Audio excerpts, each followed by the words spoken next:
Hello everyone and welcome to Cinderful Gaming. I hope you're all doing well, I hope you're all staying safe, and most of all, I hope you're all fighting that war against the grey.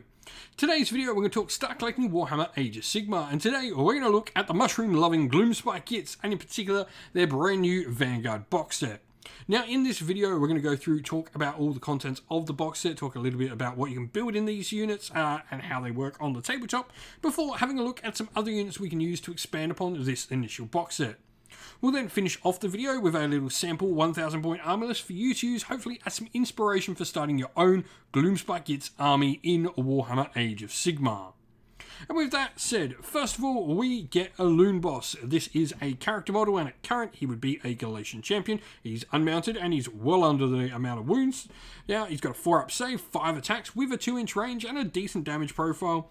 But his big thing now is he's got the I'm the boss, now stab and good rule, where whenever he uses all-out attack, he will also give the ability to cause mortal wounds on the wound roll of a 6, in addition to the +1 to hit. If this wasn't good enough, he also just has a built-in 6-up ward, which is nice. Now we then get 20 stabbers and shooters as well. These are pretty much your baseline grots for the force. Stabbers, big thing for them is that they've got the anarchic horde rule where they can control objectives within 9-inch rather than 6-inch, that is standard. And the Moon Clan bows from the shooters can get extra shots while they've got 10 or more models in the unit. You can build both kits here, and both kits have the options to take the Moon Clan standard bearers and the Moon Clan musicians, along with the fact to take netters as well, which will make the units -1 to hit and melee while there's any netters alive in the units. Now, we then have 10 Squig Hoppers or Boy and Grot Bounders. Now, there is something to consider when building this unit here. Squig Hoppers come in units of 10, so you would have to build them all as Squig Hoppers. Boy and Grot Bounders come in units of 5, so you would only get units of 5. So you are going to have to make the decision: 2 units of 5 Boy and Grot Bounders, or 1 unit of 10 Boy and Grot Bounders, or 1 unit of 10 Squig Hoppers. You have to make that choice when you're building. You don't want to have 5 Squig Hoppers and 5 Boy and Grot Bounders, because that'll give you an understrength unit of Squig Hoppers that you don't want. Now, on that though, these 2 units have some different sort of roles. So, first of all, these Squig Hoppers are a particular favourite of mine. They have the ability, whenever they move over people with a run, retreat, any sort of move pretty much, they can do mortal wounds to the enemy units moving over them, and they've got a really nice move of D6 plus 10.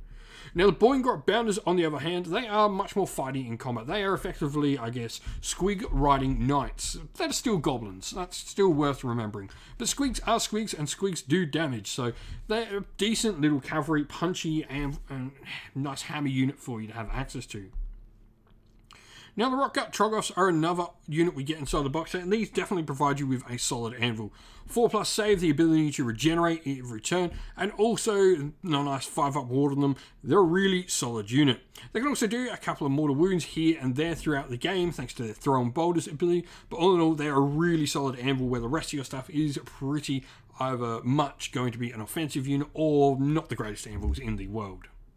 Now, if we are looking where to go to next, I would certainly recommend grabbing another shooter or stabber box, or even grabbing another Vanguard box set right from the get-go. I think that'll serve you really, really well. But if you're just wanting to grab a few units, just grab another box of shooters or stabbers. This will provide you with enough battle line to see you through to around 1500 points, and you can pretty much run whatever you want alongside those 2 units of shooter stabbers. Now, if we are going to look at some other units, we definitely want to, at the current point in time, look at bringing in some Galatian champions. And a Fungoid Cave Shaman, for me, is a really fun one. So, first of all, he's got the Spore Squig, where not only will he not be targetable thanks to the Galatian champion rule, but he's also not visible to enemy units more than 12-inch away. So this includes magic, making him an exceptionally good Galatian champion. Now, he's got the ability of his Death Cap Mushroom. Once per game, he can cast an extra spell, but it can be any spell from the Moon Clan lore, so it doesn't have to be the one he's taken. He's got his own War Scroll spell, which is a nice area effect mortal wound bomb spell. Now, we do have the brand new model in the army as well, the new character that is, in the Squig Boss with Nasher Squig. His big thing here is got the Mythosales pouch, where he can give a different mushroom out to a friendly Squig unit within 3-inch. This could either add 3 to their move if he gives them the Crimson Death Cap. The Yellow Lurker will give him some mortal wounds in melee, or the Sprouting Moon will get to add 1 to the attacks of the Squigs in the unit. He also has a cool rule that works alongside Squig Herd, though we don't have any in this box set.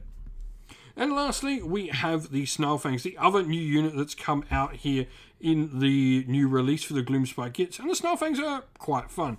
They provide us with a really nice, fast-moving unit that can help us grab some objectives. Going to be a little bit less, I guess, combat-oriented than the Squig Hoppers, but they do provide us with a cheaper alternative to those Squig Hoppers moving around the table as well. Though, less models, less wounds in the unit. But they've got some cool things, so like they can't catch us when this unit receives a redeploy. You can re-roll the dice to determine how far they move, and in addition, immediately after they redeploy, they can shoot their bow. The Ferocious Pound means they're eligible to fire and pile in within 6 inch, and they smell weakness. They get to add 1 to the hit rolls when making an attack against a unit that has 1 or more wounds already allocated to them. This is really fun. They've got a nice lot of neat utility abilities. I think they're definitely a really fun unit to play around with, not inherently strong in their own, but they've got a lot of tech to them. And so, here we have our sample army list for the Gloomspite Gitz. Now, 1,000 points is what we had. We spent 990 of them, so 10 points spare, giving us an Inspired Triumph, potentially. Though, 10 points under is iffy whether you get it or not. We have gone with the sub-faction called the King's Gitz. I think when you're playing in a mixed Gitz list, this is probably the way to go. This allows you to reroll the dice when using the Bad Moon Loon Shrine's Moonclan Lairs ability, the rule that allows you to bring units back at half strength. And then we've got the grand strategy here of Protect the Shrine. Don't let people destroy a shrine, don't let people near it. That's a nice, simple grand strategy to go with. And then we've got our Loon Boss, who is going to be our General. And with this General, we're going to have the command trait, the Clammy Hands, where we can use the Loon Shrine's Moonclan Lair ability twice at the end of each turn, which is cool. So combining this with the rerolls, really nice. And then he's also got the aspect of the champion, Leadership of the Alpha, which will allow him to use any one of the sort of basic commands except Unleash Hell 3 times for this point, once per game for 1 CP. This is really good on a rally for your Gloomspite Gitz. And then we have a Fungoid Cave Shaman who's going to have our artifact, which will be the Moonface Moment. This can only be put on a wizard, but at the start of the combat phase, you pick an enemy unit within 12 inches of the bearer and subtract 1 for save rolls for attacks that target that unit until the end of phase. Lastly, we also have a Squig Boss with Nasher Squig in the army, and our Fungoid Cave Shaman, should mention, has the Hand of Gork spell, though he's also got that once per game ability that will allow him to go another spell.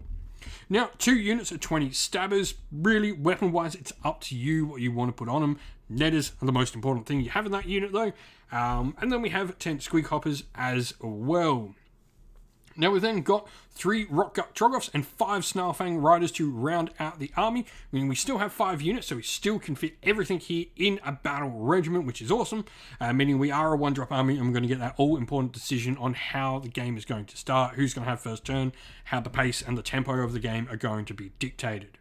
If you've got some thoughts and some ideas on your Gloomspite Gitz, especially with the Vanguard box set, let us know your thoughts down in the comments below. And so that is the end of the video. We hope you enjoyed it. If you did, please don't forget to leave a like and subscribe to the channel if you haven't already. And while you're at it, why don't you go join our Discord server, which is linked down in the video's description, where we have a bunch of amazing members of our little community here on the internet, chatting away hobby and all other things as well. With that said, if you'd like to help support the channel as well, you can do so either by Patreon or YouTube members, or by grabbing yourself some merch, and you'll get, yourself something in the process as well. Those merch can also be found in links along with Patreon and YouTube members down in the video's description at Ko-fi and Teespring. As a special thank you to our Patreon and YouTube members, we'd like to give them all a shout out. So thank you to our Patreons, Christian Weir, Soren, Kenny Lowe, Outer and Shot First, Andrew Bowen, Nathan Fee, The Rising Ape, Q Dynamic, Anthony B, JJ Austrian, Average Wargamer, Domir, Mark Harvey, James Cater, Bloobs, Benjamin Swallows, Red Martin, Iron Grinch, Nicholas Conomos, and Colorblind Magic, and to our YouTube members Green Roots Gaming, Ronya, Lock Lorick, The Johnny84, David Ellsworth, Wolfric Nick, Broken Chef, Ariana Edwards, Revenar, Pink Nico Fire, Robin Mankiller, Monty's Tabletop Terrain, John Castle, Davis Wire, James South, and James Tillman. Lastly, a special thanks to Lady Weeks Fox Art, who does all the amazing artwork for the channel, and to everyone who helps and comes and makes the battle reports possible on the channel, along with all our moderators on both the YouTube and the Discord server. Thank you all once again, everyone. Stay safe, stay well, and most of all, keep fighting that war against the grey. Ciao for now.